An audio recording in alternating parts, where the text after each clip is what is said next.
Thank you, Dick. Thank all of you.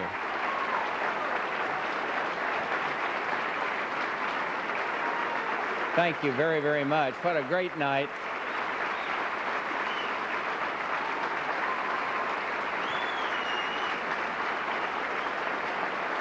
Thank you all so much. Please.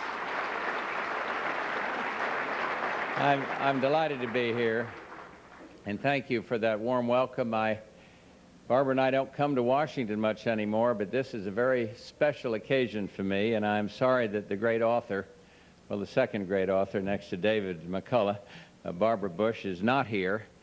She is, as I am, a truly dedicated charter member of the Ann and Al Simpson fan club. After all ridicule that Al is getting tonight, I'm reminded of a speech that I gave in Florida in 1992, not a particularly happy year. But anyway, I gave this wonderful speech on health care at a brand new facility, and when the speech finished, they'd wheeled all the old guys out on the back, and when the speech finished, and this is a true story, Sig Rogich, that worked for me, came rushing up to give me the good news. He said, the minute you started speaking, some old guy in the back started going, "This is a bunch of bull. This is a bunch of bull. When's Ike coming?" So I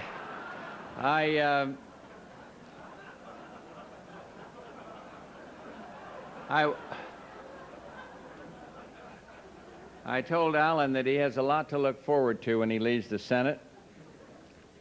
And I would say this in all seriousness, that if you and Ann are as happy as Barbara and I are, out of the press, out of Washington, out of sight, then you will enjoy life to its fullest.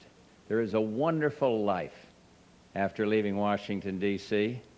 Barbara, we try to be little points of light in our own community. Barbara working with that marvelous family literacy program. I'm working on the Presidential Library. It's going to be up at A&M, and I'm on the board of our marvelous cancer hospital. And Barbara's on the Mayo Clinic board. Great happiness, no steady job.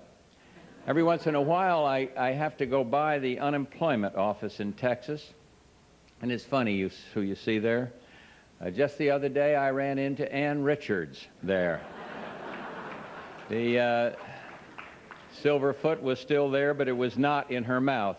Now, I don't want to sound bitter, but I would simply say to Senators Johnson and Cohen and Simpson and Heflin and Kassebaum and Bradley and Exon and Pryor and Brown and Hatfield and Simon and Nunn and Dole, although I think he'll have permanent work. I hope so, but nevertheless, I would say to the others, there's a wonderful life after the marvelous service that all of you have rendered to your country in the United States Senate. Alan, you've done a great job for your country. You've demonstrated a marvelous way with words.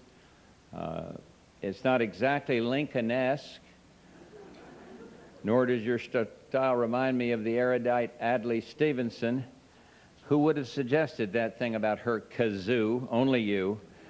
But people understand you, and they respect your frankness, as Senator Thomas said. Your fellow legislators all recall Al for his work in the Senate on a lot of key issues. We've heard a lot tonight about immigration. I remember him for the Wyoming Outdoor Act. Some of you may not have remembered that one. That's the act where he and Ann were caught committing several years ago outdoors in Cody, Wyoming. A marvelous, marvelous piece. Al will be remembered for his way with people, his common touch. Now, there have been exceptions. I'll never forget Ann telling me when the cops sprung a surprise seatbelt inspection on him as he was driving into the Senate.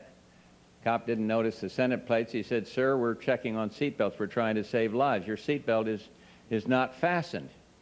And he said, "No, just a minute, officer. I fastened that seatbelt when I left home. I snapped it, and it's obviously broken. I always fasten my seatbelt. Don't give me a hard time."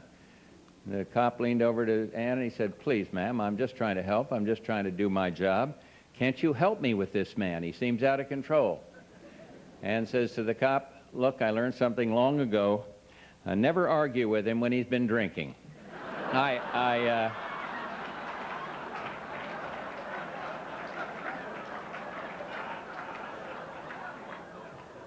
When our dear friend Mac Baldridge died, Al and I flew up to Connecticut on Air Force Two. We were both to give eulogies. He's good at that, I'm not. We both choked up, and we choked up because this was not a routine protocol thing. This had to do with real friendship and real grief. I'd go on a little longer here, but if I told you what's really in my heart, I'd choke. I'd mess up too. I've got some friends, noble friends. Here's one. We love him, we respect him.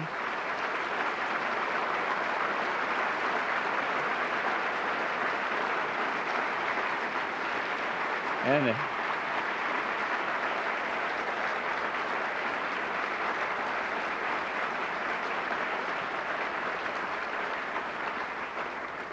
when things got tough down there in 1600 Pennsylvania Avenue, this giant would come down, dust us off, and put us back in the game.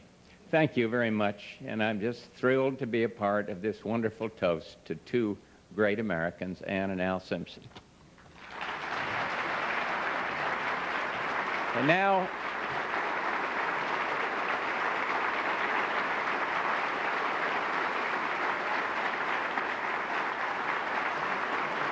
to tell you how, please, to tell you how far I've sunk, I have two housekeeping details that were handed to me this evening. First of all, I want to announce that this tribute has raised over $300,000 for the University of Wyoming Foundation.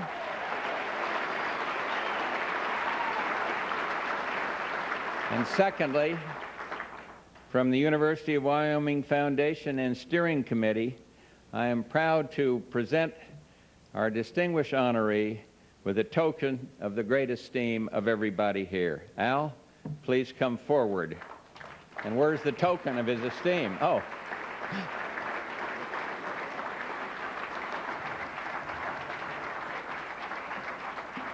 I knew I shouldn't have tried that. Yeah, well, Is this the token of my esteem? Yes. Okay, yes. I'm out of here.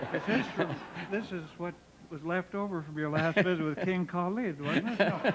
A fish. Oh, just what he wants. Oh, look. That's beautiful. This is a Steuben glass trout with a fly right on the end. Oh, you're... I love you. Oh,